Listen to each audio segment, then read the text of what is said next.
गोल, सबसे बड़ा हिप्नोटिज़्म है गोल, ये अचीव करना है। अरे क्यों अचीव करना है? बोलते हैं मुझे क्या है? मुझे एनलाइटनमेंट अचीव करना है, मुझे बुद्ध होना है। तो दौड़ पागल बन, अरे सहज हो जाओ, सरल हो जाओ। यह देखो कि बस क्लींजिंग करनी है, अंदर गार्बेज है, गार्बेज साफ करना है। बुद्ध नहीं होना है, कुछ ये पाना-वाना नहीं है, परमात्मा को पाना है, धर्म को पाना है, ये पाना है, ये पागलपन छोड़ो। सिर्फ क्लींजिंग करो कि मेरे अंदर में पागलपन है, इस पागलपन से कैसे मुक्त हो जाऊँ? और ये मैं क्या है? अब मैं क्या है और यदि ये मैं है नहीं तो ये मुझे कैसे ग्रस्त रहा है? ये कौन-सा मैकेनिज़्म है कि ये है भी नहीं, दिखता मिलता भी नहीं और ये मुझे ग्रस्त करती है, मुझे ऑपरेट कर रहा है, हैक कर रहा है। तो जो समस्या है, समस्या को देखा जाए, यथाभूत जाना जाए। यथाभूत जानने से समस्या के भीतर ही समाधान निहित होता है। समाधान अलग से ढूँढ के लाने की ज़रूरत नहीं होती। हम तुम्हें वही देखना सिखाते हैं कि जो वास्तव में है। सिर्फ़ एक दृष्टि विकसित कर रहे हैं और कुछ भी नहीं दे रहे हैं। हम सम्यक दृष्टि दे रहे हैं, उसके अलावा कुछ भी नहीं दे रहे हैं। यथाभूत जानना, जो जैसा उसको जैसा का तैसा जानो। समस्या है, हम समस्या का समाधान नहीं देते, हम समस्या को देखना सिखाते। यथाभूत कैसे देखोगे? समस्या को यथाभूत जानोगे, समाधान उसके अंदर निहित है, समाधान घट जाएगा, हैपनिंग हो जाएगी। बाहर ढूँढते रहोगे, मैनेज करते रहोगे तो बहुत सारे मैनेजर हो गए, मैनेज कर रहे हैं। हाँ? मैनेज करोगे तो मैनेज करने वाला है और मैनेज किया जा रहा है। खेल चल रहा है, माया चल रही है, माया चलती रहेगी। माया यानी क्या? हम खुद अपने आप को उलझाने की जो कोशिश करते हैं, अपने सेपरेशन को बनाए रखने की कोशिश करते हैं, वो माया है। कोई हमें फँसा रहा है, बाहर से माया, कोई नहीं है फँसाने वाला यहाँ पर। किसी ने किसी को नहीं फँसाया और कोई किसी को मुक्त नहीं करने वाला। ना कोई फँसाता है, ना कोई मुक्त करता है। हम खुद फँसे हुए हैं और खुद को ही मुक्त करना है। मुक्त करने का अर्थ है, ये जो फँसाने की जो प्रैक्टिस कर रहे हैं, वो फँसाने की प्रैक्टिस को ज़ीरो कर दें, विथड्रॉ कर दें, मुक्त नहीं, मुक्त होना थोड़े ना है। हम अपने आप को फँसाने के लिए कौन-सी एक्सरसाइज़ कंटिन्यू कर रहे हैं, उन सारी एक्सरसाइज़ को देखना पड़ेगा। हम एक एक्सरसाइज़ नहीं कर रहे, मल्टीपल एक्सरसाइज़ कर रहे हैं। वो सब धारणाएँ हैं, संस्कार हैं। हम मल्टीपल एक्सरसाइज़ कर रहे हैं अपने आप को फँसाने के लिए। यदि हमने अपने आप को फँसाने की एक्सरसाइज़ जो है विथड्रॉ कर ली, तो मुक्त नहीं होना है, मुक्त हैं ही। कौन मुक्त होगा? कौन मुक्त होगा? वह एक्सरसाइज़ गिर गई, तो उसके साथ में भी उस एक्सरसाइज़ के ज़ोर से कोई मैंपन प्रकट हो रहा था। एक मैं का इल्यूज़न क्रिएट हो रहा था। वो एक्सरसाइज़ जैसे ही एक्सरसाइज़ विथड्रॉ हो गई, मैं भी विथड्रॉ हो जाएगा, मैं कोई बचता ही नहीं। मुक्ति को कौन जानेगा? जानने वाला कोई बचता ही नहीं। वही तो मुक्ति है। जानने वाला बचा मतलब जानने वाला और एक मुक्ति है। 2 है तो मुक्त कैसे हुआ? वो तो मुक्ति को जान रहा है, मुक्ति मुक्त मुक्त थोड़ी ना है। जो मुक्ति को जान रहा है, मुक्त कैसे होगा? जो मुक्ति को जान रहा है, मुक्त हो नहीं सकता। तो जानने वाला कोई नहीं होता है। जानने वाला सेपरेशन है ना, उससे जी कैसे रहा है? जानने वाला जिएगा कैसे? मुक्ति तो जी जाती है ना। कौन जीता है? अरे वो दूसरा है ही नहीं। मुक्ति ही है, मुक्ति इटसेल्फ कंप्लीट है। मुक्ति इटसेल्फ कंप्लीट है। इसको जब तक नहीं समझेंगे बात नहीं बनेगी कि छलांग का मतलब क्या है। छलांग का मतलब है कि जो भी अप एंड डाउन से उत्थान पतन जो भी हो रहा है, साधना का या कोई भी मूवमेंट्स हैं, ये मूवमेंट्स के साथ एसोसिएशन टूटना चाहिए।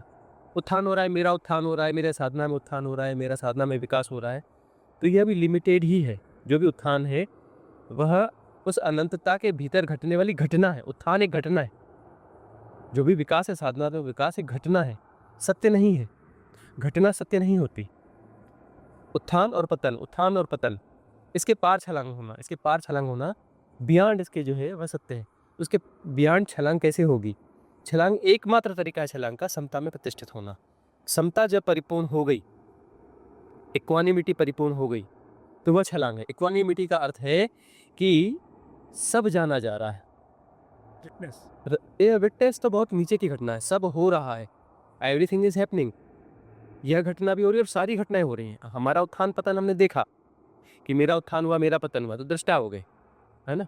और जो है बहुत सारे ऐसे होता है साथ में बाकी सब कुछ भी दिखने लग गया, इस उत्थान पतन के अलावा बहुत कुछ दिखने लग गया, तो वह साक्षी हो गया। और एवरीथिंग सब कुछ सदा से हो रहा है, सदा से होता रहेगा और यह सब हो रहा है, सब हो रहा है और जानना उसमें समाहित है, निहित है। होना और जानना दो नहीं है, जानने वाला कोई नहीं है, होना ही जानना है। जिस दिन ये पता चलेगा उस दिन मुक्ति है।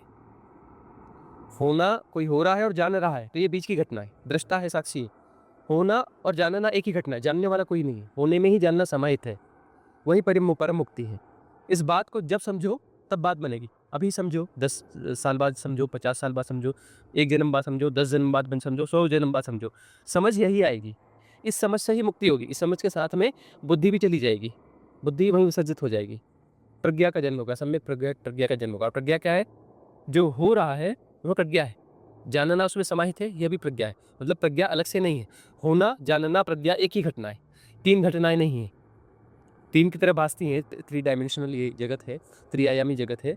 लेकिन होना, जानना और प्रज्ञा, ये तीनों एक ही घटना है, 3 की तरह भास रही हैं। त्रिगुणा लगती हैं लेकिन त्रिगुणा नहीं है।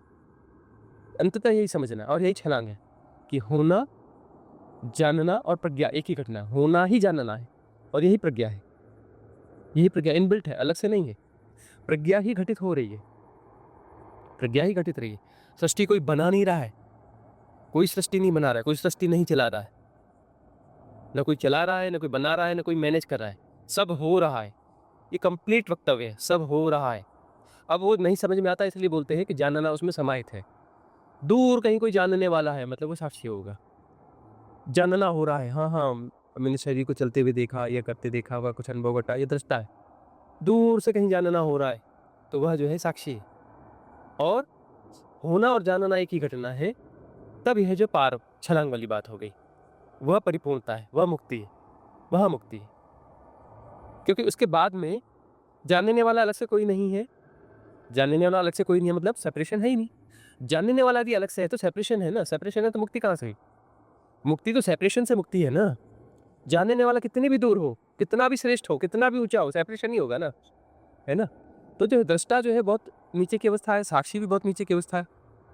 आत्मज्ञान जो है एक बीच की अवस्था है, बहुत ऊंची अवस्था नहीं है आत्मज्ञान। एलाइटनमेंट कहते हैं ना, ग्लिम्स आ रहे हैं, तो एलाइटनमेंट बहुत नीचे की घटना है। आत्मा से मुक्त होना है।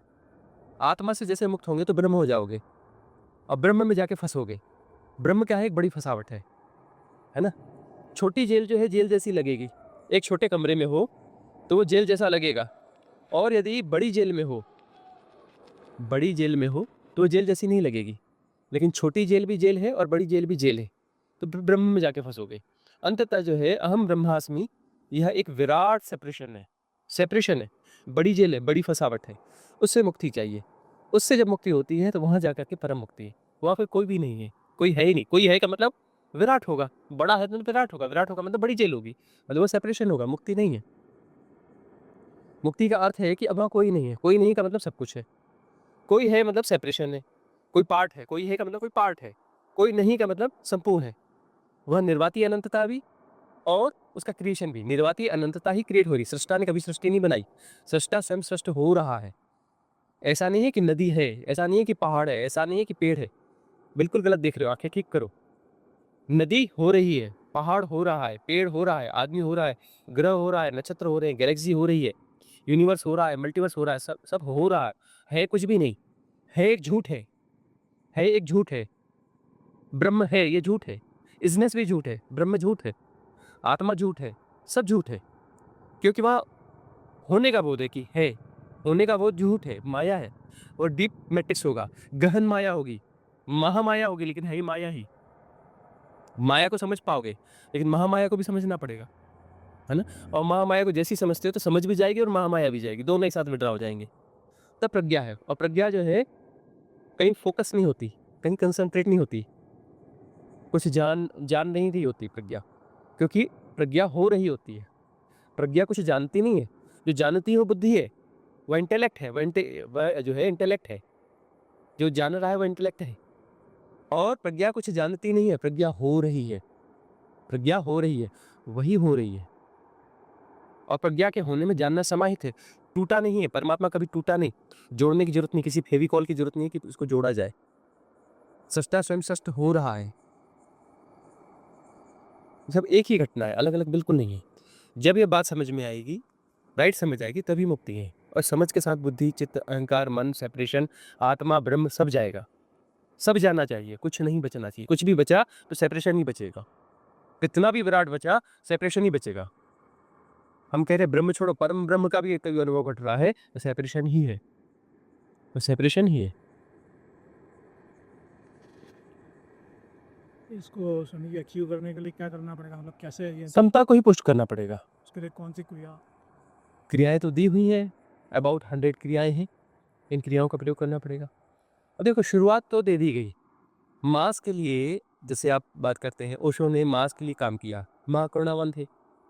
इतनी करुणा थी कि उन्होंने सबरे मास के लिए काम किया कि पूरी दुनिया जो है डाइवर्ट हो जाए साधना के लिए, डाइवर्ट हो जाए और एक स्टेज तक तो आ जाए, और उसके बाद में फिर आगे की चीज़ें फिर होती रहेंगी, अस्तित्वगत रूप से हो जाएगा। अब डाइवर्जन तो काफ़ी हो गया, बहुत बड़ा माप जो है साधना में आ चुका है, आकर के एक स्टेज तक आ चुका है। भारत जाते हाँ, ये स्टेज कौन-सी है? जैसे बहुत सारे साधक अभी श्रोतापन्न नहीं है, तो श्रोतापन्न आ जाते हैं हमारे इसमें, जैसे आता है कोई एक बार भी आता है, 3 दिन में भी रहता है तो श्रोतापन्न हो जाता है, 1 हफ्ता भी रहता है श्रोतापन्न हो जाता है। तो ओशो के सानिध्य में भी जैसे लोग आए, तो वहाँ रहते रहे, होते उनको सुनते-सुनते श्रोतापन्न हो गए। तो श्रोतापन्न का अर्थ होता है कि ज़्यादा से ज़्यादा 7 जन्म और होंगे, ठीक है ना? अब जो है वहाँ पर साहस की ज़रूरत है, साधना साहस का काम है। साहस का अर्थ है मिटना, मिटना। हम क्या है, धारणाओं का जोड़ हैं, हम धारणाओं का जोड़ हैं। तो धारणा जैसे-जैसे मिटेगी, तो हम मिटेंगे। सारी धारणा मिट जाएँगी, तो हम भी मिट जाएँगे, हम भी नहीं बचेंगे, क्योंकि हम अलग से कुछ नहीं है, सिर्फ़ धारणाओं का जोड़ है। धारणाएँ, संस्कार, सेपरेशन को क्रिएट करते हैं, सेपरेशन को बनाते हैं। सारी धारणाएँ जो है एक सर्कल में होती हैं। सारी धारणाएँ जो है पैटर्न ऑफ एनर्जी हैं। एक जो है एनर्जी सर्किट्स है, सारी धारणाएँ। तो गोल-गोल, गोल-गोल, गोल-गोल वह चीज़ जो है मूव होती रहती है, मूव होती रहती है। गोल होने से वह चीज़ जो है बची रहती है। एनर्जी को बचाना है तो उसको सर्किट में होना चाहिए। तो सर्किट में होती है सारी धारणाएँ। तो उस चीज़ को आप दोहरा रहे हैं, लगातार दोहरा रहे हैं, और कहाँ दोहरा रहे हैं? अपने सबकॉन्शियस माइंड में दोहरा रहे हैं। आपको पता हो ना पता हो, आप लाख धारणाओं को जी रहे हैं, मतलब लाख जो है लाख गोल चक्कर लगा रहे हैं, मतलब घन चक्कर हैं। अंदर जो है गोल-गोल चक्कर चल रहे हैं। तो सबकॉन्शियस माइंड में मल्टी लेयर्स हैं। हर लेयर में गोल चक्कर हैं, बहुत सारे सर्किट्स हैं। सारी धारणाएँ जो है फॉर्म ऑफ एनर्जी हैं, एक खास पैटर्न में, सर्कल में। तो गोल चक्कर है। सबकॉन्शियस माइंड की सारी लेयर्स में उतरते जाएँगे, उतरते जाएँगे, उतरते जाएँगे, तो वहाँ पर गोल चक्कर है। और इन सारे गोल चक्कर्स को यथाभूत जानना, तटस्थ होकर जानना। यदि ऐसा जाना जाता है तो डिसॉल्व हो जाते हैं। उनको दीना होती है, तटस्थ रहेंगे तो अपने आप उनको दीना होती है। वो सबकॉन्शियस माइंड के सरफेस में आके प्ले करेंगे, प्ले करते हैं। तो यदि उन्हें यथाभूत जान रहे हो, उस पे रिएक्ट नहीं कर रहे हो, उसे समझने की कोशिश नहीं कर रहे हो, उसको जो है एनालाइज़ नहीं कर रहे हो, एसोसिएट नहीं हो रहे, डिफाइन नहीं कर रहे हो, कैटेगराइज़ नहीं कर रहे हो, कुछ नहीं कर रहे हो। कुछ नहीं करने से बात बन जाती है, करने वाले सब बिगाड़ देते हैं, बिना किए सब ठीक हो जाता है। कुछ नहीं करोगे तो तटस्थ होगे तो कूटस्थता घटेगी, कूटस्थता घटेगी, तो वहाँ पर जो है वो पैटर्न डिसॉल्व होगा। क्यों डिसॉल्व होगा? क्योंकि जब वो प्ले करेगा उसे और एनर्जी की ज़रूरत है। एनर्जी की ज़रूरत है तो हमें वहाँ एसोसिएट होंगे तभी से एनर्जी मिलेगी। क्यों? क्योंकि हमारी जो बीइंग है वो प्योर एनर्जी है, एनर्जी फ्लो है, और डिवाइन एनर्जी फ्लो है, वो कॉस्मिक रिदम है, वो कॉस्मिक रिदम है। हमारा जो होना है, हमारी जो बीइंग है वो कॉस्मिक रिदम है। वो जहाँ जुड़ेगी उसको ऊर्जा मिलेगी। तो वो प्ले हो रहा है, जैसे वो प्ले हो रहा है तो उसे एनर्जी मिलेगी। एनर्जी मिलेगी तो वह बच जाएगा। वह जो उभरा संस्कार, वह धारणा जो भी, वो बच जाएगी। यदि उसके साथ हम एसोसिएट होते हैं तो। यदि हम एसोसिएट नहीं होते, सिर्फ समता में प्रतिष्ठित हैं, यथाभूत जानना हो रहा है, समझना नहीं है, क्या हो रहा है, क्यों हो रहा है, कैसे हो रहा है, हमें कोई लेना-देना नहीं है, हमें कुछ समझना ही नहीं है, कुछ कर ही नहीं रहे। ऐसी की कमेंट्री भी नहीं कर रहे हैं, तो समझाने की बात है। कमेंट्री की मतलब कर दिया ना, का बात तो बिगड़ गई। यथाभूत जानना हो रहा है, जानने की कोशिश नहीं हो रही है, कंसंट्रेशन नहीं है। कंसंट्रेट किया तो उसको तो एनर्जी मिल गई, एसोसिएट हो गए। जहाँ कंसंट्रेट किए मतलब एसोसिएट हो गए ना। ध्यान यदि राम है तो कंसंट्रेशन रावण है। फोकसिंग बिल्कुल डोंट कंसंट्रेट, बिल्कुल भी नहीं। तो यदि कंसंट्रेशन नहीं किया, फोकस नहीं किया, समझने की कोशिश नहीं की, तो रिएक्ट नहीं हुआ, एसोसिएशन नहीं हुआ, एसोसिएशन नहीं हुआ तो समता बनी रही। समता बनी रही तो वो जो प्ले है, फॉर्म ऑफ एनर्जी का जो प्ले है, उदीर्णा हुई है और उसका प्ले हो रहा है, उसे एनर्जी नहीं मिलेगी तो सर्किट जो है कायम नहीं रह सकता। एनर्जी इधर उधर बिखर जाएगी तो मुक्त हो जाएगी वह। ना मतलब उधेड़ने का मतलब जो सबकॉन्शियस माइंड में जो पैटर्न अंदर प्रिजर्व है, सेफ है, वह सरफेस पर आता है। सरफेस पर आता है तो जैसे-जैसे ऊपर आएगा तो उसका फॉर्म बड़ा होता है। जितनी छोटी लेयर में होगा उतना वो कंडेंस्ड होगा। मल्टी लेयर है। सबकॉन्शियस माइंड कोई एक लेयर नहीं है, मल्टी लेयर्स है। थाउज़ेंड्स ऑफ लेयर्स हैं और सबका टाइम ज़ोन अलग-अलग है।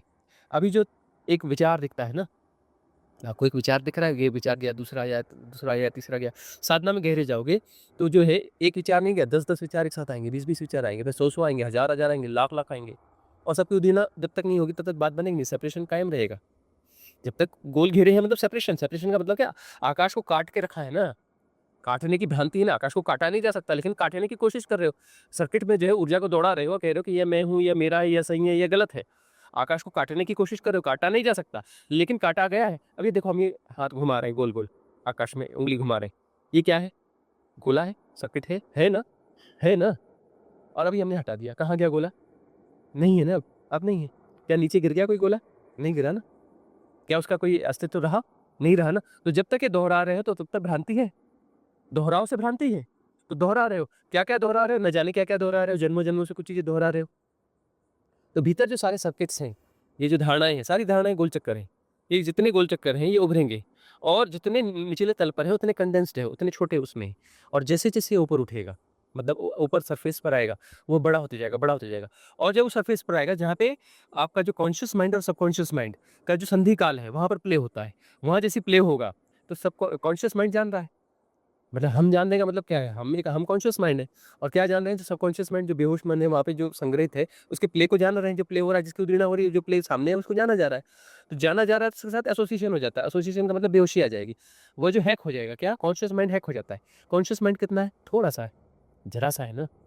सबकॉन्शियस माइंड बहुत बड़ा है। 96, 97, 98 इस एरा में, टू मच इन्फॉर्मेशन की इस एरा में, जहाँ पर गार्बेज ही गार्बेज है, spiritual garbage, air garbage, technological garbage, political garbage, social garbage, है ना, फैमिलियर गार्बेज, है ना, साइंटिफिकल गार्बेज, गार्बेज ही गार्बेज है, इन्फॉर्मेशन ही इन्फॉर्मेशन है। टू मच इन्फॉर्मेशन का युग है। तो गार्बेज ने जो है सबकॉन्शियस माइंड को बहुत बड़ा कर दिया। 96, 97, 98%, 99% हो गया। 1, 2, 3% जो बचा हुआ है। पशु के बहुत निकट हो गए हैं। है ना, पशु का तो अप्रॉक्सिमेट मेल होता है, तो उसके काफ़ी निकट हो गए हम, पशु के निकट हो गए हैं। सब ज़्यादा बड़ा सबकॉन्शियस माइंड मतलब पशु। जो पशु होता है वो 100% के लगभग उसका सबकॉन्शियस माइंड होता है। पशु मतलब हैक्ड होता है ना, वो फुली प्रेडिक्टेबल होता है ना। और कॉमन मैन भी प्रेडिक्टेबल होता है। उसका ज्योतिष में जाओ, उसका वो अच्छा ज्योतिष होगा तो बराबर भविष्य लिख के दे देगा। नाड़ी ज्योतिष उसका पूरा सब बता देगा कि आगे क्या होना है, कब क्या होना है। क्यों बता देगा? क्योंकि हैक्ड है ना वो, कार्य कारण की श्रृंखला से बंधा हुआ है। हैक्ड है तो प्रेडिक्टेबल है। प्रेडिक्टेबल है मतलब उसका भविष्य बताया जा सकता है। उसका भविष्य बताया जा सकता है। अब यदि जो है अवेयर होते हैं, सजग होते हैं, समता में प्रतिष्ठित होते हैं, समता में प्रतिष्ठित होते हैं, तो क्या होगा कि उद्दीपना होगी और वहाँ हम एसोसिएट नहीं कर रहे तो निर्जरा हो जाएगी। निर्जरा मतलब वो जो एनर्जी मुक्त हो जाएगी। मुक्त हो जाएगी तो किसको मिलेगी? वो अपने कॉस्मिक रिदम में आ जाएगी। कॉस्मिक रिदम में आएगी तो चक्रों को मिलेगी। चक्रों से होते हुए अपना जैसे उसको नॉर्मल मूवमेंट है उसमें आएगी। तो ये इस प्रकार से ये सब मुक्त होते इतनी एनर्जी हो जाएगी। कॉन्शियस माइंड बड़ा होता जाएगा, सबकॉन्शियस माइंड छोटा होता जाएगा। जैसे वो धारणा ने स्पेस छोड़ा, स्पेस खत्म किया तो ब्रॉडनेस आएगी ना। उस धारणा ने कुछ घेरा हुआ था ना, आकाश को किसी प्रकार से घेरा हुआ था ना, और खाली आकाश वो हटा तो खाली आकाश बढ़ेगा ना। कॉन्शियस माइंड मतलब एम्प्टी जो है आकाश हुआ ना, वह जो है निर्वातीय अनंतता हुई ना। तो निर्वातीय अनंतता बढ़ेगी, वह बढ़ेगी और कॉन्शियस माइंड छोटा होता जाएगा, छोटा होता जाएगा, छोटा होता जाएगा। तो यह जो है वहाँ पर क्या जागेगा? वहाँ पर जो है संवेदनाएँ जागेंगी। संवेदनाओं के लिए कॉन्शियस माइंड चाहिए। जितना कॉन्शियस माइंड जाएगा उतनी संवेदना, संवेदना से जो है संवेदना के द्वारा जो है हम समता में जाते हैं। हमारी संवेदना के द्वारा जितने संवेदनशील होंगे उतनी समता पुष्ट होगी। यथाभूत जानना होगा, अभी धारणाओं से जानना होता है।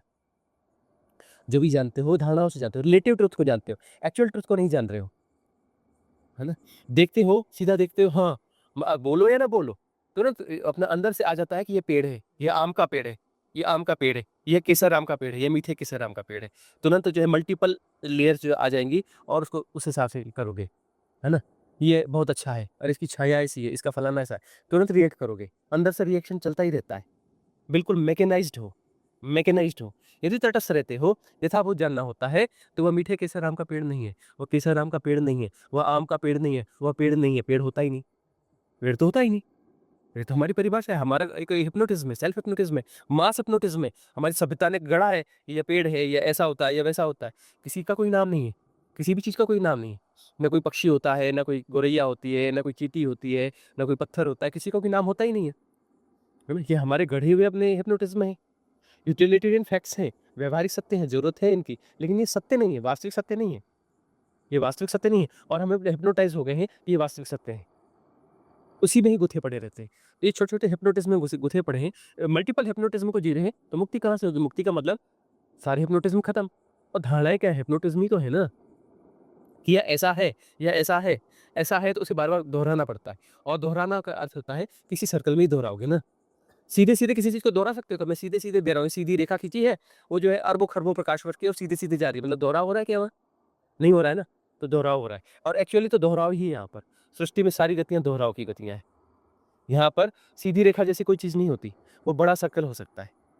बहुत सीधा करोगे तो वो ब्रह्मांड को तुम्हारे घेर लेगा, लेकिन वो ब्रह्मांड वाला गोल चक्कर होगा गोल चक्कर ही।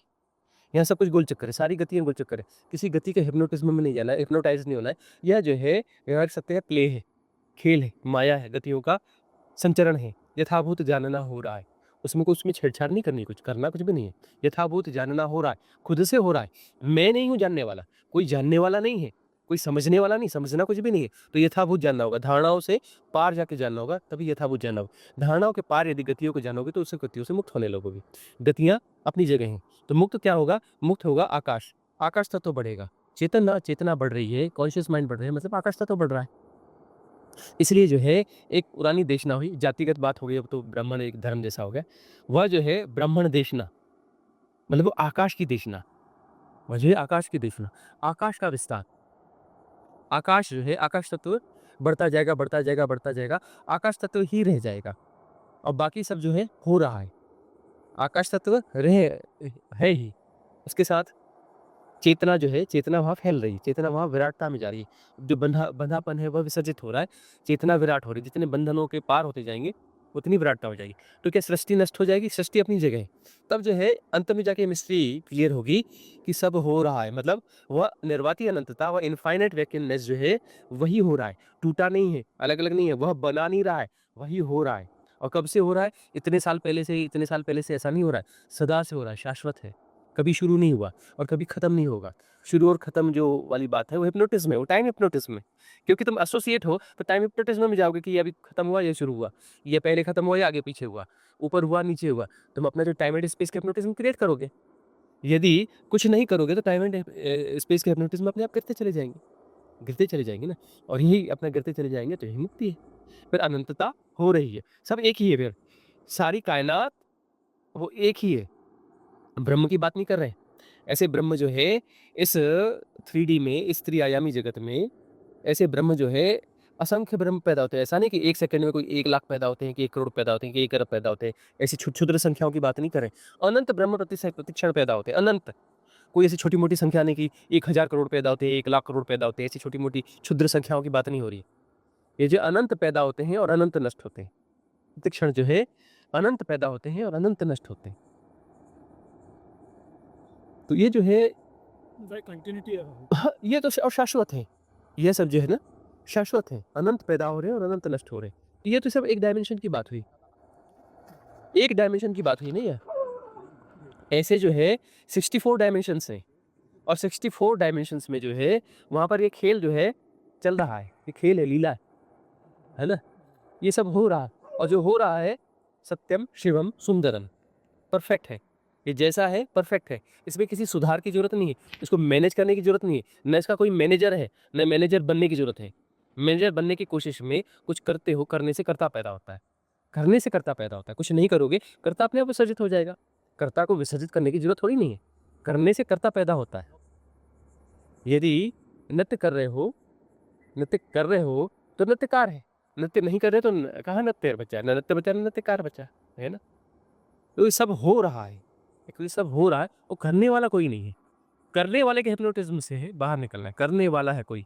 मैं अपने आप को करता मानता हूँ तो फिर ये मानता हूँ कि ऊपर कोई करने वाला परमात्मा बैठा है जो ऑफिस खोल के, दफ्तर खोल के दुनिया चला रहा है ना। है ना, दफ्तर खोल के बैठा है तो उसको किसी को नहीं पकड़ लेना चाहिए, परमात्मा को ही पकड़ लेना चाहिए। अब दफ्तर खोला है, बड़ी बिल्डिंग होगी, उसकी बड़ा महल होगा, तो वो जरूर टाटा कंपनी से खरीदता ही होगा कुछ ना कुछ, वहाँ एड्रेस होगा ही होगा, जरूर किसी को लॉजिस्टिक कंपनी वहाँ पहुँचाती होगी, वो अपना अपना पेंट कंपनी से कुछ ना कुछ खरीदता ही होगा, L&T को ठेका दिया ही होगा मेंटेनेंस का। यदि वो कहीं है तो पकड़ में आ ही सकता है ना। दफ्तर खोल के बैठा है तो दफ्तर का मेंटेनेंस नहीं होता होगा, है ना। एजीओ की सर्विस ली होगी उसने, क्योंकि वो इतना बड़ा ऑफिस चलाने के लिए लगेगा ही लगेगा। स्वामी जी, फिर ये जो क्रियाएं अपन करेंगे तो आप हाँ। तो इसको करना है कि तटस्थता से? देखो ये जो है, देखो कोई भी क्रियाएं होती हैं उसमें 2 पार्ट होते हैं, नेगेटिव पार्ट और पॉजिटिव पार्ट होते हैं ना। तो ये क्रिया है, नेगेटिव पार्ट उसमें है, गाइडेड मेडिटेशन है। नेगेटिव पार्ट के बाद में सब अपना जो है वो करने का छोटा सा ही होता है नेगेटिव पार्ट, उसके बाद हैपनिंग ही हैपनिंग के लिए अपने आप को छोड़ देना होता है। वो क्रिया जो है वो पकड़ छोड़ने के लिए, नेगेटिव पार्ट जो पकड़ छोड़ने के लिए। उसके बाद जो है पॉजिटिव पार्ट है हैपनिंग, सब हो रहा है, जानना उसमें समाहित है, छोड़ दिया जाता है।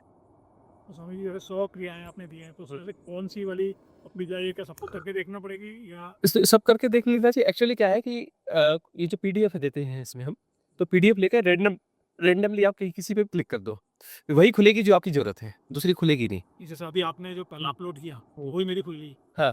ब्रीदिंग वाली, तो वो मैंने करा था कल, तो कुछ चीज़ें मुझे समझ नहीं आई उसमें, हाँ तो मैं उसी को कंटिन्यू करूँ कुछ दिन, हाँ 21 डेज उसको कंटिन्यू करो फिर उसके बाद किसी दूसरे और को। किसी दूसरे में, और दिन में 2 क्रियाएं भी कर सकते हैं। तो एक समय में एक क्रिया कर ली, दूसरे समय में दूसरी कर ली, और फिक्स टाइमिंग जैसा कुछ नहीं होता है। जैसी सहूलियत है वैसा, कोई नहीं कि इस समय करना चाहिए, उस समय करना चाहिए, बिल्कुल किसी समय नहीं। जो सहूलियत है वो ब्रह्म मुहूर्त है। हमारी जो सहूलियत है वही ब्रह्म मुहूर्त है। घड़ी क्या बोल रही है कोई लेना-देना नहीं। टाइम हिप्नोटिज़्म के हम शुरू में ही बाहर खड़े हैं। टाइम हिप्नोटिज़्म का हमारा कुछ नहीं है। ये भी एक धारणा है। ये भी एक धारणा है। तो कोई टाइमिंग का कुछ नहीं है कि किस टाइम पे करना है, इस स्थान पे ही करना है, वैसा करना है, कुछ भी नहीं है। जहाँ सहूलियत है, वही सब कुछ परफेक्ट है, जब अनुकूलता है। और एक्सेल की एक मेथड है, तो उसको समझना पड़ेगा, वो तो कभी भी कहीं पर अचानक की जाती है। उसमें उन्होंने भगवान शिव से एक शब्द उधार लिया है, अचानक, और वो छोटी-सी विधि दी है। उस विधि के बारे में डीप समझो तो हमने कहा है कि इस एरा की वो महानतम विधि है। इसके लिए ना किसी आसन की ज़रूरत है, ना किसी प्रिपरेशन की ज़रूरत है, ना किसी स्थान की ज़रूरत है, ना किसी अलग से समय की ज़रूरत है, ना कुछ भी नहीं। सिर्फ़ जो है 1 सेकंड की विधि है वह, सिंगल 1 सेकंड की विधि, और वो विधि जो है घटेगी। तो उसको जो है जाकर वो सुनना पड़ेगा। सुनते रहेंगे तो उसके बारे में हमने जो है वो उसमें नहीं होगी। वो जो डिस्कोर्सेज़ सुनते रहेंगे ना, सारी वीडियो सुनते रहेंगे तो उसमें आपको मिलेगी। इसके बारे में हमने, इसके विज्ञान बहुत गहरा है 1 सेकंड की विधि, लेकिन इसको समझना पड़ेगा। इसके बारे में कम से कम 10 घंटे हमने चर्चा करी है, 10 घंटे। उस 1 सेकंड की विधि को समझाने के लिए 10 घंटे हमने चर्चा करी है, ताकि जो उसका पूरा विज्ञान समझ में आ सके कि वो इतनी महानतम विधि कैसे है, इस एरा की महानतम विधि कैसे है, उसका विज्ञान क्या है, उसको समझना पड़ेगा। बहुत बारीक है, बहुत थिन है, और काम बहुत ज़्यादा करती है। आप स्ट्रेस है, हैकिंग में हो, देखो धारणा हैक करती है, धारणाएँ जो हैक करती हैं, धारणा कैसे हैक करेगी? वो आपको पहले ब्रीथ को हैक करती है, आपको हैक करेगी, कई आपकी जो कॉन्शियस माइंड को हैक करेगी, तो कॉन्शियस माइंड को कैसे हैक करेगी? वो तो ब्रीथ को हैक करेगी ना, 5 तत्वों को हैक करेगी ना। तो कॉन्शियस माइंड जो है वह कॉस्मिक रिदम है। कॉस्मिक रिदम का मतलब वो प्राण तत्व से जुड़ा हुआ है, वह जो है प्राण तत्व से जुड़ा हुआ है। तो प्राण तत्व को जो है हैक करना, प्राण तत्व को जो है अपनी रिदम के बाहर ले जाना, बाहर ले जाने पर ही हैकिंग होगी। प्राण तत्व जाएगा नाभि से यदि सहज है तो, और असहज है तो असहज है, उसको पहले करना पड़ेगा हैकिंग का मतलब। असहज करने के लिए जैसे वो हैक करेगी तो ब्रीथ जो है, ब्रीथ उथली चलने लगेगी, उथली चलेगी। और ये जो विधि है अचानक एक्सेल विदाउट एनी प्रिपरेशन, इधर जो है अगर ख्याल उभर रहा है तब तक है वो जो है एक्सेल हो चुका है, तब तक एक्सेल हो चुका है। और वो एक्सेल कैसा हो रहा है कि वहाँ पर जो ब्रीथ स्टमक में है, जो भी वहाँ पर स्टमक में ब्रीथ बची है, वो कितने भी परसेंट हो, 20% है, 30% है, 40% है, वहीं से एक्सेल होना चाहिए। ऐसा नहीं कि पहले हम इनहेल प्रॉपर करेंगे, इनहेल प्रॉपर करेंगे उसके बाद में एक्सेल होगा, ऐसा बिल्कुल भी नहीं, ऐसा बिल्कुल भी नहीं। प्रिपरेशन करेंगे तो प्रिपरेशन कौन करेगा? मन करेगा, मन बीच में आ गया। टाइम एंड स्पेस क्रिएट होगा, मन यानी समय, समय यानी मन। मन समय को जानता है ऐसा नहीं, समय ही मन है, मन ही समय है, ठीक है ना? वो हिप्नोटिज्म ही मन है। हिप्नोटिज्म से मन बनता है ऐसा नहीं, वो हिप्नोटिज्म ही मन है। तो जैसे ही वो अचानक एक्सेल होता है without any preparation, without any time gap, तो वहाँ पर छलांग लग जाती है, टाइम एंड स्पेस के बाहर छलांग लग जाती है, और जो हैकिंग है देन एंड देयर डिस्ट्रॉय हो जाती है, वहीं को वहीं टूट जाती है, खत्म हो जाती है। वो हैकिंग जो है तुरंत डिस्ट्रॉय हो जाएगी, टूट जाएगी, इमीडिएट। और टाइम एंड स्पेस का वहाँ पे गैप आया, आया का मतलब मन आ गया ना, कहीं से भी आया मतलब वहाँ मन आ गया। तो इस विधि को भी आप धीरे धीरे सुनते रहेंगे तो आपको समझ में आ जाएगा। हाँ। हम्म। हाँ, वो जो भी अपना साधक हैं, काफ़ी समय से जुड़े हुए हैं, सबके जीवन में वह विधि है, और उस विधि के कारण जो है, जहाँ पर भी दुनिया का कोई हिप्नोटिज़्म पकड़ रहा है, कोई क्रोध पकड़ रहा है, कोई विकार पकड़ रहा है, वो इमीडिएट अपना बाहर हो जाते हैं। और वो जो भाग्य लिखा है ना कि अब इसका भाग्य में ऐसा होगा, या दुर्घटना होगी, इसके कारण झगड़ा होगा, फिर केसेस चलेंगे, कुछ नहीं होता उनको। इन्होंने वहीं भाग्य श्रृंखला वहीं तोड़ देते हैं। इमीडिएट भाग्य की श्रृंखला वहाँ टूट जाती है, कार्य कॉज़ एंड इफेक्ट की सारी श्रृंखलाएँ वहीं टूट जाती है। इसलिए हमने इसे महानतम विधि कहा है इस एरा की। सिद्धांत खत्म हो जाता है। हाँ, कर्म सिद्धांत वहाँ खत्म हो जाता है। वो कर्म की उस श्रृंखला, पर्टिकुलर श्रृंखला को तोड़ते हैं। सारे कर्मास नहीं टूटे, लेकिन उस समय उस श्रृंखला को हमने तोड़ दिया, ठीक है ना? और यदि एक इस अवेयरनेस के साथ जी रहे हैं, तो जहाँ पर भी वो कर्म की श्रृंखला पैदा होगी, वहाँ इमीडिएट उसको डिस्ट्रॉय किया जाएगा। तो कर्म को पहले सजगता से जियोगे, तो वो कर्म को पैदा ही नहीं करोगे। उधर जो है बाकी सिद्ध क्रियाएँ चल रही हैं, तो क्लींजिंग होती जा रही है। क्लींजिंग के बहुत सारी मेथड्स हैं, संपूर्ण ध्यान है, शिवोम ध्यान है, 10 दिसंबर, इसमें से कोई एक को तो आपको पकड़ लेना चाहिए साथ में, इन तीनों में से। संपूर्ण ध्यान, शिवोम ध्यान या 10 दिसंबर। हाँ, इन 3 में से किसी एक को ज़रूर ले लेना। उसमें डीप क्लींजिंग की मेथड है वह, बहुत डीप क्लींजिंग की मेथड है। हाँ, इसमें बल्क में जो है धारणाओं का विसर्जन होता है, बल्क में। मल्टीपल स्टेजेस हैं और तीनों में से एक किसी भी कोई भी एक अपना चुनिए, बहुत अच्छा है। और अपना कुछ दिनों के लिए संभव हो तो क्षमा याचना, मंगल कामना, ध्यान विधि बहुत ज़रूरी। क्योंकि देखो, यदि किसी के साथ कोई कर्म बंधा हुआ है, कर्म बंधा हुआ है मतलब हमने उसके साथ गलत किया, उसने हमारे साथ गलत किया, कोई एक बात है, तभी तो कर्म के साथ बंधे हो ना। तो ये विधि ऐसी है कि हम जो है क्षमा दे रहे हैं, उसने हमारे साथ गलत किया, हम उसे क्षमा कर रहे हैं। एक्स एक्स वाई जेड कोई भी है, कहाँ है, क्या है, हम आइडेंटिफ़ाई नहीं कर रहे हैं। हम अपनी उस क्षमादान को पूरे अस्तित्व पे फैला रहे हैं। जिन-जिन के साथ हमारे लेन-देन है और हमारे साथ उन्होंने गलत किया, हम उन्हें क्षमा दे रहे हैं और क्षमा माँग रहे हैं उनसे जिनके प्रति हमने गलत किया है और मंगल कामना दे रहे हैं, सबका मंगल हो, सबका कल्याण हो। ये हमारा मूल मंत्र है।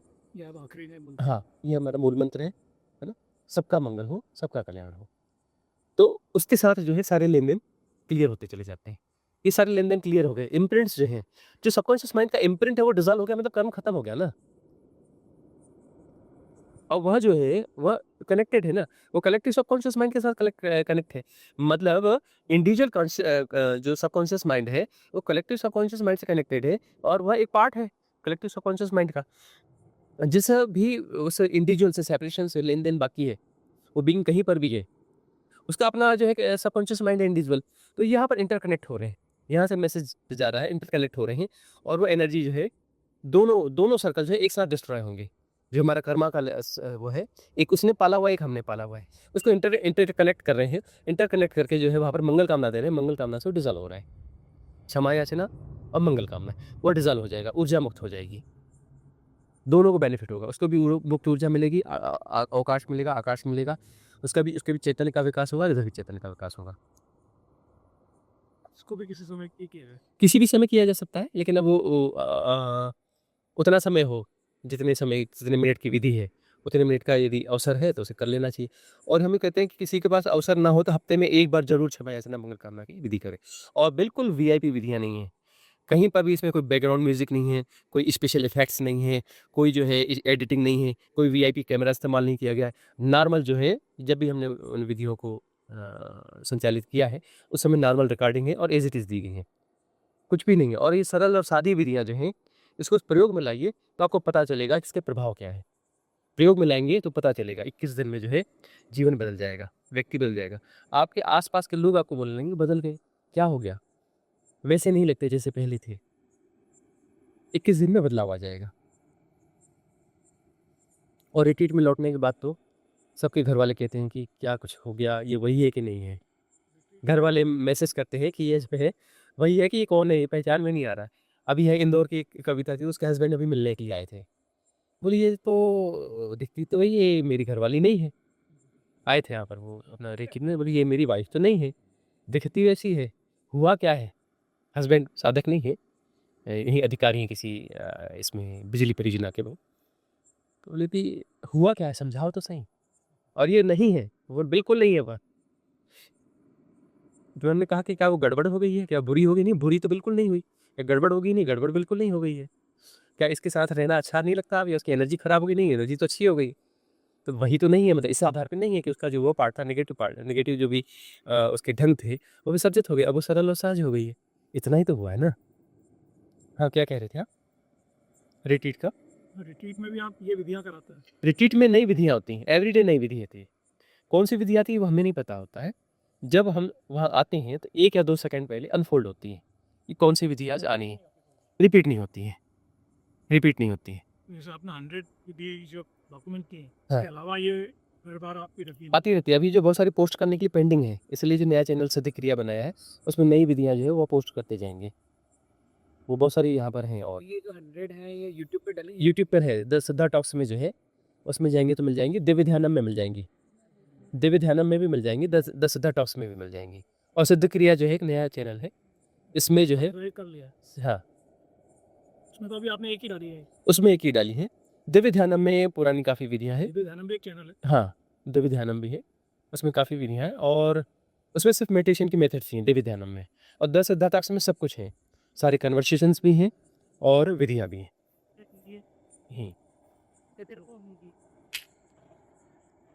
अब इसमें एक समझने वाली बात ये है कि जो कठिन साधना है ना, वो अब शुरू होती है। जैसे बहुत सारे गुरु सद्गुरु एक लेवल पे आके यहाँ छोड़ देते हैं। कठिन साधना भी यहाँ से असली तपश्चर्या यहाँ से शुरू होती है। और यहाँ पर जो है दिमाग घूमने लगता है कि नहीं, अरे ये बड़ा जटिल मामला है, अरे क्या करना है, हमारा पुराना ही ठीक है, अरे वही करते हैं। पुराना ही ठीक है मतलब एक बड़ा पैटर्न बना लिया है, बड़े पैटर्न में ही गोल घूमने में उसी में रिलैक्स है, चलो उस पुराने पैटर्न उसी को अब चलाते हैं। अब इससे बाहर निकलना है। तो अब यहाँ पर कठिन साधना हमारे साथ यही है कि हमारे रिट्रीट्स में आप आएँगे तो पहले आप नॉर्मल थे।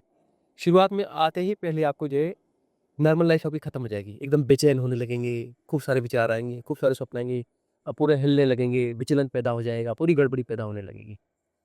पूरा व्यक्तित्व डगमगाने लगेगा।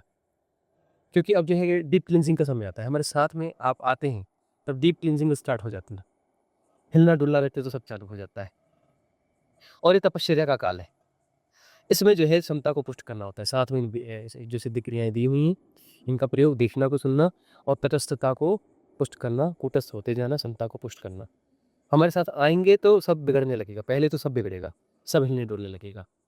एकदम खतरनाक उद्दीपना होगी, सामान्य रह ही नहीं पाओगे। पुरानी सारी चीज़ें जो सुनी इधर-उधर की सब अपना जो है, सब बिसरने लगोगे। क्यों? क्योंकि आगे की देशना मिलेगी यहाँ, बहुत आगे की देशना मिलेगी। ये देशना ऐसी मिलेगी, ये सारी चूल्हे हिला देगी, सारी धारणाओं को कर देगी। तो एक खतरनाक फेज़ आएगा। तो इस खतरनाक फेज़ को जो है सबने, सारे बुद्ध पुरुषों ने भोगा है। बुद्ध ने 6 साल भोगा, महावीर ने 12 साल भोगा, है ना? और ओशो ने 21 साल भोगा। तो इन सब ने जो भोगा, उस तपश्चर्या के काल को भोगना ही पड़ता है। हमने भी भोगा है, हमने 28 साल भोगा है ना? तो जो है भोगना ही पड़ता है। और वो भोगने के बाद में जो है तब जा कर के बात बनती है। तो कोई ज़रूरी नहीं है, गोल्डन एरा है अब, कोई ज़रूरी नहीं है कि वो 20 साल, 30 साल या उतने साल होगा। गोल्डन एरा की ये गिफ्ट है कि ये जिस साल, 2 साल, 3 साल, 6 महीने कभी भी हो सकता है। और एक्चुअली तो मुक्ति जो है कभी भी कल नहीं होती, मुक्ति तो अभी और यहीं है। यदि इस दिशा को राइट एब्ज़ॉर्ब कर जाओ और छलांग लेने के लिए तैयार हो जाओ, अभी और मुक्ति तो अभी और यहीं होगी, कल तो कभी नहीं होती। और साधना के लिए उत्तम जो मुहूर्त है वो अभी और यहीं है। कल साधना का कोई मुहूर्त नहीं होता। समय साधना का मुहूर्त अभी और यहीं है और मुक्ति भी अभी और यहीं है।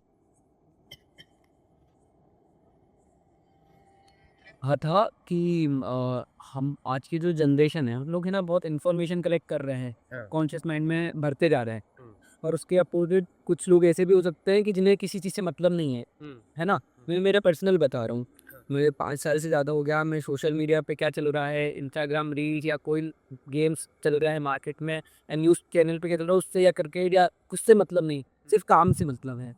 सिर्फ़ काम से कि सुबह से उठे हैं, काम करना है और फिर कुछ पर्सनल शौक है कि मूवी देखना है कि म्यूज़िक सुनना है कि व्हाटएवर कुछ भी है, तो उतने में ही सीमित है। मतलब नहीं है कि कौन कहाँ क्या खा पी रहा है, कौन कहाँ कुछ नहीं। तो ये मतलब कैसा ये सही है या मतलब हमें हाँ, जो चल रहा है उससे हम अवेयर रहें कि ये सबसे बड़ी बात तो यही है कि नया गार्बेज खाना बंद कर दो। ये सब गार्बेज है। अच्छा। और इवन जो है बहुत सारे इन्फ्लुएंसर्स भी हैं आज की तारीख में, जो स्पिरिचुअल गार्बेज परोसते हैं। नया शब्द हमें देना पड़ा। इसी एरा में जो है सबसे ज़्यादा जो गार्बेज परोसा जाता है वो स्पिरिचुअल गार्बेज है ना? और सबसे ज़्यादा खाया जाता है वो स्पिरिचुअल गार्बेज है। बाकी पॉलिटिकल गार्बेज है, इकोनॉमिकल गार्बेज है, सोशल गार्बेज है, तरह-तरह के गार्बेज है। वो कंज़्यूम ही नहीं कर रहे। जैसे हाँ, कंज़्यूम नहीं कर है ना, तो आप रहे। सिर्फ़ ओशो के अलावा और किसी को भी नहीं सुनते। हाँ, तो मतलब कंज़्यूम नहीं कर रहे हो, ठीक है। गार्बेज कंज़्यूम नहीं कर रहे हो। तो गार्बेज कंज़्यूम नहीं कर रहे हो तो ये एक बड़ी बात तो ये है कि गार्बेज कंज़्यूम नहीं कर रहे हो। और दूसरी बात जो गार्बेज है, जो जन्मों-जन्मों में बटोरा गया है, उसको क्लीन करना पड़ेगा। उसको क्लीन करने के लिए उन विधियों को पहचानना पड़ेगा, जो इस एरा के लिए प्रासंगिक हैं अभी और यहाँ, है ना? अभी जो 20-25 सालों में जो बदलाव हो गया है, इसमें जो देखो जैसे-जैसे टेक्नोलॉजी और ये सब बदलता है और जो गठन है, कलेक्टिव सबकॉन्शियस माइंड का जो गठन बदला है, इस गठन से बहुत सारे इन्फ्लुएंसेस तो वहाँ से भी आ रहे हैं। बाहर से ऐसे ना भी बटोरना नहीं बटोरना चाहिए, ये तो बहुत अच्छी बात है। वहाँ से भी इन्फ्लुएंस तो आ ही जाते हैं। आ जाते हैं ना, बहुत सारी चीज़ें आ जाती हैं। नहीं ले रहे हो इन्फॉर्मेशंस, लेकिन आ रही हैं, तब भी आ रही हैं। वो कहीं न कहीं से आ जाएँगी। आ रही हैं तो उनकी क्लींजिंग ज़रूरी है और सजगता ज़रूरी है कि वो वहाँ से कौन से बैक डोर से आ रही हैं। मेन डोर्स तो बंद कर दिए, बैक डोर्स हैं। उन बैक डोर्स को भी पहचानना पड़ेगा कि वो गार्बेज वहाँ से कैसे भीतर आ रहा है, पहली बात। और जो गार्बेज है, इसको क्लीन करना है। उसको क्लीन करने के लिए अब की जो नई विधियाँ हैं, वही आएँगी। ये जैसे हमने कहा कि जो सिद्ध क्रियाएँ कैसे क्या, ये आती हैं। जब हम उस व्यासपीठ पे होते हैं, तब वो हैपनिंग होती है, उतरती हैं। उत्तर दिए इन द सेंस कहाँ से आती हैं? वहीं से आती हैं। हमने कहा कि महाअवतार बाबा ओशो, है ना, divine cosmic energy support system, esoteric support system, ये सब जो है वो लोग के देते हैं, सब इन्वॉल्व होते हैं उस समय वहाँ पर, सब इन्वॉल्व होते हैं और इमीडिएट वहाँ पर जो है घटता है और वो क्रियाएँ आती हैं। और क्यों कौन-सी आती हैं? जो इस एरा के लिए उपयोगी हैं। आज जो बीमारी अपडेट होकर जिस इस लेवल पे है, आज कौन-सा डोज़ काम करेगा उस पे? अब कौन-सा डोज़ इस एरा के लिए है, तो वो विधियाँ आ रही हैं। बीमारी तो अपडेट हो गई ना, बदल गई ना। सब कुछ बदल रहा है ना और बहुत तेज़ी से बदल रहा है। पहले जो है मनुष्य मन जो है बुद्ध और मतलब मनुष्य मन और उसकी बुद्धि चित्त के जो ढंग है, जो बदलाव था, इतना ग्रेजुअल और इतना धीमा था कि ऐसा लगता था कि वो 5 साल बाद भी कोई वहीं पे खड़ा है। लेकिन अब तो ऐसा है कि 1 हफ्ते बाद मिलने जाओगे तो वो काफ़ी कुछ बदल चुका है। इतना ज़्यादा इन्फेक्टेड है ना, इतनी ज़्यादा तेज़ी है ना, इतना ज़्यादा पागलपन है ना, पागलपन की गति बढ़ चुकी है ना, तो पागलपन की डिलीवरी बहुत ज़्यादा तेज़ हो चुकी है। तो पागलपन बहुत तेज़ी से राइज़ हो रहा है। तो अब जो है इसमें अब कौन-सी मेथड्स काम करेंगी, कौन-सी सिद्ध क्रियाएँ काम करेंगी, तो उस प्रकार से ये क्रियाएँ आ रही हैं। ओशो ने बड़ी कृपा करी कि बड़ी अच्छी विधियाँ दी। लेकिन अब वो जो है हिप्नोटाइज़ हो गए लोग, बिल्कुल रोबोट की तरह उन्हीं विधियों को करते हैं। इधर अपना कोई अपना वहाँ संचालक जाके बटन दबाता है ऐसे और वहाँ पे वो स्पीकर बजने लगता है और बिल्कुल रोबोटिक तरीके से वैसे-वैसे सब लोग करने लगते हैं। कोई भी साधक पकड़ो, कोई भी उसके जो साधना विधि कर रहा है उसको पकड़ो, उसका वीडियो बना लो आज का, कल का बनाओ, परसों का बनाओ। वो व्हाइट रोब कर रहा है उसके 100 दिन की वीडियो बना चेक कर लो, बिल्कुल वैसा ही कर रहा है रोबोट की तरह। वही वो डांस करने के स्टेप्स ये वो सब देख लो, एक जैसे ही मिलेंगे लगभग-लगभग, बिल्कुल रोबोट की तरह। वो जिन-जिन विधियों में जा रहा है देख लो रोबोट के अलावा कुछ भी नहीं है। मतलब जो करुणा थी उनकी महान की जो विधियाँ दी गईं, ये मुक्त करेंगी और वही जो है बड़ा पैटर्न बन गया, बड़ी फसावट बन गई। तो अब जो है ये वहीं से आ रही हैं, वहीं से आ रही हैं, उसी divine cosmic energy support system से आ रही हैं, जिनको ओशो ने और महाअवतार बाबा ने इन्होंने बिल्ट किया हुआ है। ये एक बड़ा बहुत बड़ा एक कृत्य है इस एरा का, जिसने गोल्डन एरा को जन्म दिया। गोल्डन एरा आई कैसे है ये? क्रिएट की है ना, महाअवतार बाबा और ओशो ने क्रिएट करी है। ये जो क्रिएट करी है, अब इसके बारे में डीप जानना हो तो पुराने वीडियोज़ जाके सुनना कि कैसे क्रिएट की, क्या है, क्या इसकी मिस्ट्री है। गोल्डन एरा थोड़ा समझ में आ रहा मेरे को। हाँ, गोल्डन एरा क्या है? तो वो जो है यूट्यूब चैनल दिया है द सिद्धा टॉक्स, उसमें गोल्डन एरा क्या है उसको सर्च करना, उसके 5-7 वीडियो मिल जाएँगे, है ना? सुनो मतलब उसमें जो है 1000 घंटे से ज़्यादा के कन्वर्सेशन उपलब्ध हैं, 1000 घंटे से ज़्यादा के कन्वर्सेशन उपलब्ध हैं। हाँ, इसमें जैसे कि जो मेरा प्रश्न था ना, उसी वजह से मुझे एक चीज़ और महसूस करता हूँ कि जब हम खुद पर फोकस हो जाते हैं कि क्या अचीव करना है लाइफ में, उसके पीछे भागते हैं ना, तो एक अकेलापन, एक खालीपन, लोनलीनेस जिसे बोलते हैं, बहुत से लोग ऐसा फील करते हैं। वो उससे कैसे बचे, मतलब वो चीज़ अपन ऐसा है कि देखो जब भी गोल बना के चलोगे, है ना? महत्वाकांक्षा, गोल, तो गोल का मतलब क्या होता है? कि मैं यहाँ हूँ और मुझे वहाँ पहुँचना है। स्पेस क्रिएट किया क्या? और मुझे इस टाइम पे पहुँचना है, टाइम एंड स्पेस क्रिएट किया। मतलब हम अपने सेपरेशन को मजबूत कर रहे हैं और मैं वहाँ पहुँचूँगा तो विशिष्ट हो जाऊँगा और मुझे जो चाहिए मिल जाएगा। अब अवेयरनेस के साथ यदि वहाँ जा रहे हो, तो गोल को रीसेट नहीं करना। गोल बनाया उसको रीसेट नहीं करना। उस गोल पे पहुँच जाना और देख लेना कि मैं जो चाहता था मुझे मिला क्या? और यदि साधक हो, सचमुच में साधक हो, तो वहाँ जा कर के लोनलीनेस नहीं, लोनलीनेस अभी से ही फ़ील करोगे, अकेलापन अभी से फ़ील करोगे। क्योंकि अंदर से आवाज़ आ रही है कि मैं जो इस गोल की तरफ बढ़ रहा हूँ, तो बढ़ने से मुझे कुछ मिल नहीं रहा है। जिस एम्बिशन को मैं लेके चल रहा हूँ, तो वहाँ जाके मुझे संतुष्टि मिलेगी, आनंद मिलेगा। वो आनंद फलता हुआ नहीं दिख रहा है क्योंकि वो वहाँ जाकर क्यों मिलेगा? मिलेगा तो बीच-बीच में मिलते चलना चाहिए ना, मिल तो नहीं रहा है, जब शुरुआत में ही नहीं मिल रहा है, मध्य में नहीं मिल रहा है, अंत में कैसे मिलेगा? यह राइट विज़डम है ना, राइट इंटेलेक्ट यही है ना, कि जो मुझे यहाँ अभी शुरुआत में नहीं मिल रहा है, मध्य में नहीं मिला है, तो अंत में कहाँ से कैसे मिलेगा? उसके कोई लक्षण नहीं मिल रहे हैं, अंश नहीं मिल रहा है, तो पूर्ण होके वहाँ कैसे मिल जाएगा? यह राइट इंटेलेक्ट है ना। तो यदि ये समझ में आ रहा है, तो गोल नहीं बनाना। क यदि आनंद है, यदि हमारा कर्म हमारा आनंद है, तो वहाँ पे गोल नहीं हो सकता। गोल बना रहे हो, तो पागलपन को सेट कर रहे हो। गोल का मतलब एक पागलपन को सेट कर रहे हो ना कि इस टाइम पे, इस समय में मुझे ये अचीव करना है, तो बगैर पागल हुए तो वहाँ तक पहुँच नहीं सकते। पागल बनोगे और पागलपन को जियोगे और सहजता से भी प्ले कर रहे हो। लीला है, ये हम काम कर रहे हैं, जो होता है सो ठीक है, लाभ होता है ठीक है, हानि होती है ठीक है, कम होता है ठीक है, ज़्यादा होता है ठीक है। बस जो है, हो रहा है हो जो कर रहे हैं, जो हो रहा है वो मज़ा है, उसमें आनंद हो, जो कर्म घट रहा है उसमें आनंद है। इसका परिणाम क्या होता है, हमें नहीं लेना देना परिणाम से, कर्म हमारा आनंद है। ये मेरा क्या होगा, इससे इतने पैसों से क्या होगा, उससे क्या होगा, गोना भागने लगाओ, अपने आप सब ठीक चलेगा, सब ठीक चलेगा। अब यदि कोई कहे कि नहीं मेरे को अपने बच्चों का जो है एजुकेशन वो बहुत हाई लेवल पे ऐसे करवाना है, वो एक पागलपन में, उसको भी बच्चों को भी पागलपन में डाला। और जो है ये एजुकेशन आगे जाके कोई काम नहीं आने वाली, अभी भी ये एबनॉर्मल बन के ही पैदा कर वो लाती है ना। और हाई एजुकेशन लेकर के क्या लोग बेरोजगार होते हैं, जैसे बी का मतलब क्या होता है, बेरोजगार इंजीनियर, है ना। ये क्या देखिए, और आगे जाकर के क्या है, आगे जाकर के तो एआई है। एआई है ना, रोजगार कौन से मिलने हैं, और जो रोजगार मिलने हैं उसमें स्किल चाहिए, ये एजुकेशन थोड़ी ना काम आएगी।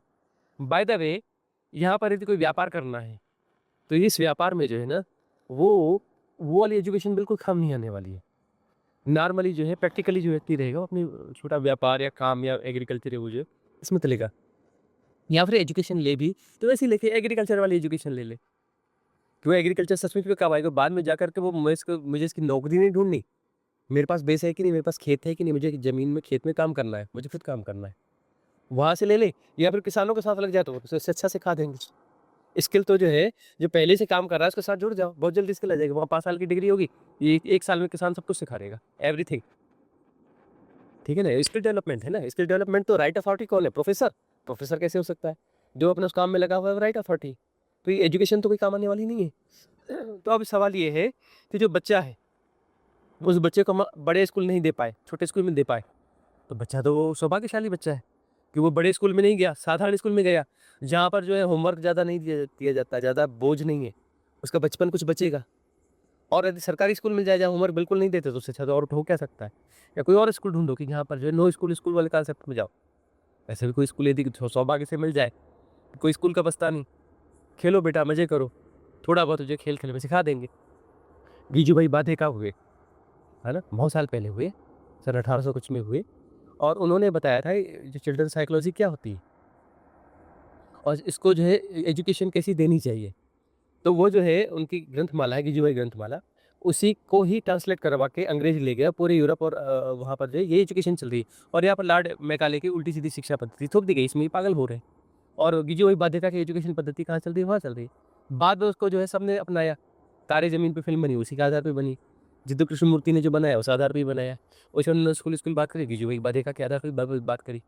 तो गीजू भाई बाध्यता जो पितृ पुरुष है शिक्षा के, और उसका कोई महत्व ही नहीं है। उन्हें भारत रत्न है, नोबेल पुरस्कार है, जबकि वो पुरस्कार मिलने से नोबेल पुरस्कार गौरवान्वित होता। गीजू भाई को क्या गौरवान्वित कर पाओगे, या भारत रत्न मिलने से भारत रत्न की वैल्यू बढ़ती, गीजू भाई की वैल्यू तुम क्या बढ़ा पाओगे, है ना। समझा ही नहीं, लोगों को पता ही नहीं।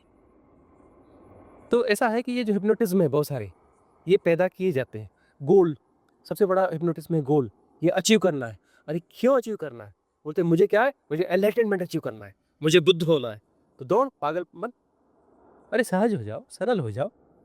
यह देखो कि बस क्लिनजिंग करनी है, अंदर गार्बेज है, गार्बेज साफ करना है, बुद्ध रुद्ध नहीं होना है, कुछ ये पाना वाना नहीं है, परमात्मा को पाना है, धर्म को पाना है, ये पाना है, ये पागलपन छोड़ो। सिर्फ क्लिनजिंग करो कि मेरे अंदर में पागलपन है, इस पागलपन से कैसे मुक्त हो जाऊं, और ये मैं क्या है। अब मैं क्या है, और यदि ये मैं है नहीं तो ये मुझे कैसे ग्रस्त रहा, ये कौन सा मैकेनिज्म है कि ये है भी नहीं, दिखता मिलता भी नहीं, और ये मुझे ग्रस्त करती है, मुझे ऑपरेट कर रहा है, हैक कर रहा है। तो जो समस्या है, समस्या को देखा जाए, यथाभूत जाना जाए। यथाभूत जानने से समस्या के भीतर ही समाधान निहित होता है, समाधान अलग से ढूंढ के लाने की जरूरत नहीं होती। हम तुम्हें वही देखना सिखाते हैं कि जो वास्तव में है, सिर्फ एक दृष्टि विकसित कर रहे हैं और कुछ भी नहीं दे रहे हैं। हम सम्यक दृष्टि दे रहे हैं, उसके अलावा कुछ भी नहीं दे रहे हैं। यथाभूत जानना, जो जैसा उसको जैसा कहता है जानो। समस्या है, हम समस्या का समाधान नहीं देते, हम समस्या को देखना सिखाते। यथाभूत कैसे देखोगे, समस्या को यथाभूत जानोगे, समाधान उसके अंदर निहित है, समाधान घट जाएगा, हैपनिंग हो जाएगी। बाहर ढूंढते रहोगे, मैनेज करते रहोगे, तो बहुत सारे मैनेजर हो गए, मैनेज कर रहे हैं। मैनेज करोगे, और मैनेज करोगे तो मैनेज करने वाला है और मैनेज किया जा रहा है, खेल चल रहा है, माया चल रही है, माया चलती रहेगी। माया यानी क्या, हम खुद अपने आप को उलझाने की जो कोशिश करते हैं, अपने सेपरेशन को बनाए रखने की कोशिश करते हैं, वो माया। कोई हमें फंसा रहा है बाहर से, माया। कोई नहीं है फंसाने वाला यहाँ पर, किसी ने किसी को नहीं फंसाया, और कोई किसी को मुक्त नहीं करने वाला। ना कोई फंसाता है, ना कोई मुक्त करता है। हम खुद फंसे हुए हैं और खुद को ही मुक्त करना है। मुक्त करने का अर्थ है ये जो फंसाने की जो प्रैक्टिस कर रहे हैं, वो फंसाने की प्रैक्टिस को जीरो कर दें, विड्रा कर दें, मुक्त ही मुक्त होना थोड़े ना है। हम अपने आप को फंसाने के लिए कौन सी एक्सरसाइज कंटिन्यू कर रहे हैं, उन सारी एक्सरसाइज को देखना पड़ेगा। हम एक एक्सरसाइज नहीं कर रहे, मल्टीपल एक्सरसाइज कर रहे हैं। वो सब धारणाएं, संस्कार हैं। हम मल्टीपल एक्सरसाइज कर रहे हैं अपने आप को फंसाने के लिए। यदि हमने अपने आप को फंसाने की एक्सरसाइज जो है विड्रा कर ली, तो मुक्त नहीं होना है, मुक्त है ही। कौन मुक्त होगा? कौन मुक्त होगा? वह एक्सरसाइज गिर गई, तो उसके साथ में भी उस एक्सरसाइज के जोर से कोई मैंपन प्रकट हो रहा था, एक मैं का इल्यूजन क्रिएट हो रहा था। वो जैसे ही एक्सरसाइज विड्रा हो गई, मैं भी विड्रा हो जाएगा, मैं कोई बचता ही नहीं। मुक्ति को कौन जानेगा? जानने वालों को बचता ही नहीं। और वही तो मुक्ति है। जानने वाला बचा मतलब जानने वाला एक मुक्ति है। दो है तो मुक्त कैसे हुआ? वो तो मुक्ति को जान रहा है। मुक्ति मुक्त मुक्त थोड़ी ना है। जो मुक्ति को जान रहा है मुक्त कैसे होगा? जो मुक्ति को जान रहा है मुक्त हो नहीं सकता। तो जानने वाला कोई नहीं होता है। जानने वाला सेपरेशन है ना, उससे जी कैसे रहा है? जानने वाला जिएगा कैसे? मुक्ति तो जी जाती है ना। कौन जीता है? अरे वो दूसरा है ही नहीं। मुक्ति ही है। मुक्ति इटसेल्फ कंप्लीट है। मुक्ति इटसेल्फ कंप्लीट है।